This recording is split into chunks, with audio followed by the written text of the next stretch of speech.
Our cells are being replaced all the time, and that takes resources. In fact, 98% of the atoms in your body are replaced every year. Barely any of me has remained the same over my life, so why does it feel like I've been the same person this whole time? What gives me my identity? What makes me me? Who am I? Why am I here? Does anything even matter? My life is a lie!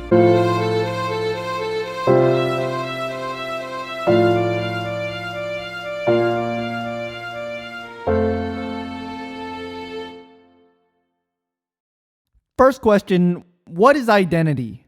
Ooh, I know. Identity is an intersection of arbitrary factors such as race, gender, and religion, which forms the many branches of the unique snowflake everybody is. No, not today, thank you. Identity as a philosophical concept refers to an object's relation with itself, but that definition can be quite tricky.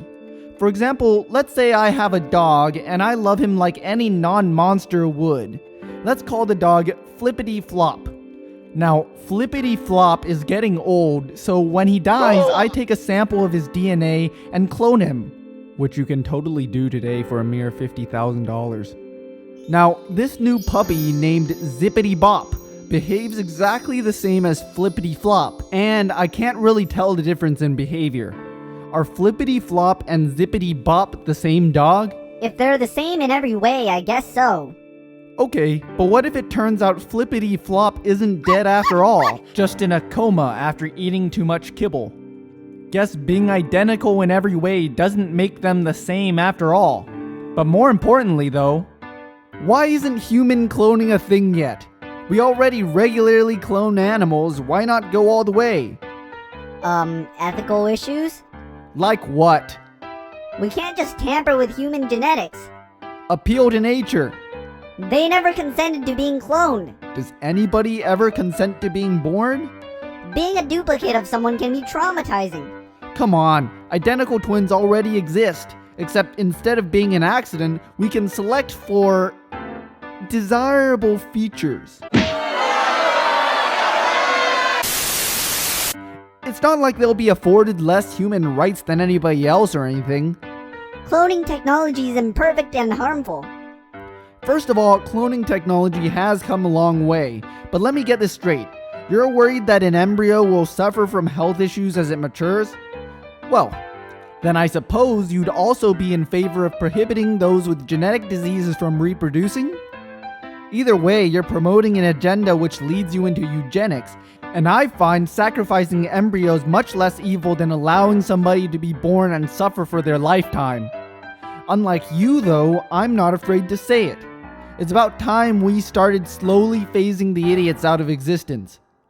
Anyway, to figure out whether I am still the same me from when I was born, or even 5 minutes ago, we first have to examine what makes me me. One popular theory comes from that bottomless pit of philosophical incompetence, Aristotle. Aristotle believed that every entity has an essence. Aristotle would have reasoned that since two people can have identical DNA and not be the same person, DNA can't be an essential property. So here's the question. What is? Let's run the simulation.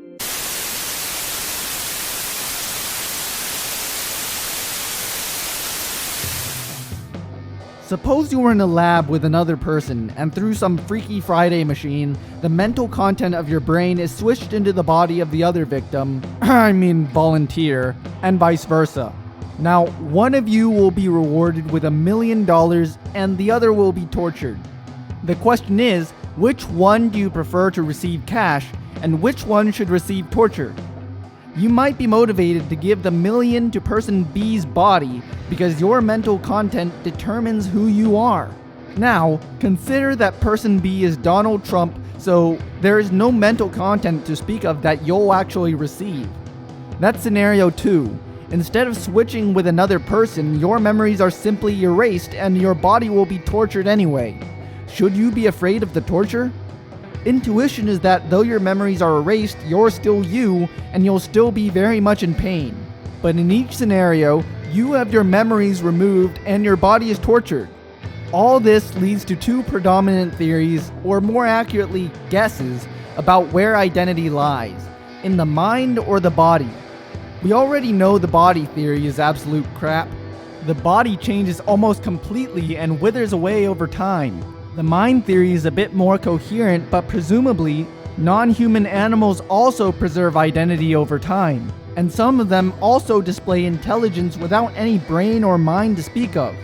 So at what point in the development of the mind does it become associated with identity?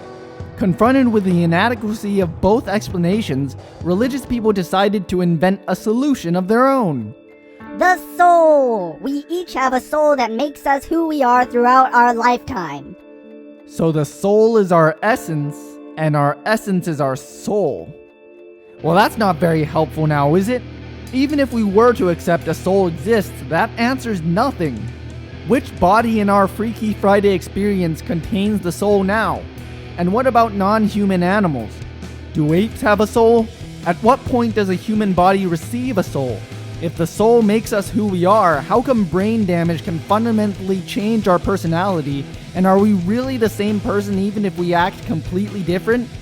And instead of staying in our bodies, for all we know, souls could be like the Force, flowing in and out of living beings. The question-begging concept of the soul is a lazy-ass way for fundamentalists to justify whatever moral hocus-pocus they want to. So it's time to give credit where credit's due. Buddhism is one of the most philosophically respectable religions out there, and its concept of anatta, or non-self, rejects the notion of there being a static, unchanging soul. In fact, one of the key Buddhist tenets is recognizing the world is impermanent. Of course, they don't get full credit because Buddhists still believe in a karmic self. But we humans aren't anything special. Instead of thinking about what makes a person, let's simplify it down to, let's say, a chair. A chair is really just a few sticks of wood attached to another flat piece of wood. The only thing making it a chair is putting those sticks in a configuration optimal for planting our ass on it and calling it a chair. Well, the same thing goes with humans. We're just a bundle of DNA, meat, bones, and a ton of other stuff, arranged in a pattern which gives rise to complex functions, ultimately creating the illusion that a few of us have intelligent capability. But that's all it is, an illusion. The question of whether we persist over time and how is nonsensical because we don't really exist. Notice how particles, like atoms, never change at all without clearly becoming a different thing altogether. The illusory non-physical nature of our perceptions are actually pretty comforting when you realize death is nothing to fear if you were never really alive to begin with. Now, you might be thinking, why does any of this matter? It's because there are many ethical issues like dietary choice, abortion, euthanasia, and even consent under influence, along with futuristic issues like teleportation, resurrection, and cyborg rights, which rely on concepts of personhood and identity over time to give us answers. We could continue going with, behave as if identity exists. But not only is that intellectually lazy, it's clearly no longer an adequate answer as we continue to blur the lines of personhood. Our laws and policies have built a fundamentally broken justice system on fundamentally broken moral conjectures. We've got hundreds of years of catch-up to play, so it's time we move these philosophical discussions out of the universities and into the mainstream. I haven't got much outro crap to say this time, not that I ever actually have much meaningful stuff to say any other time either. Basically just a time waster that y'all never even make it to or finish listening to. Maybe it'll get some tiny bit of extra ad revenue much later on if I somehow get monetized.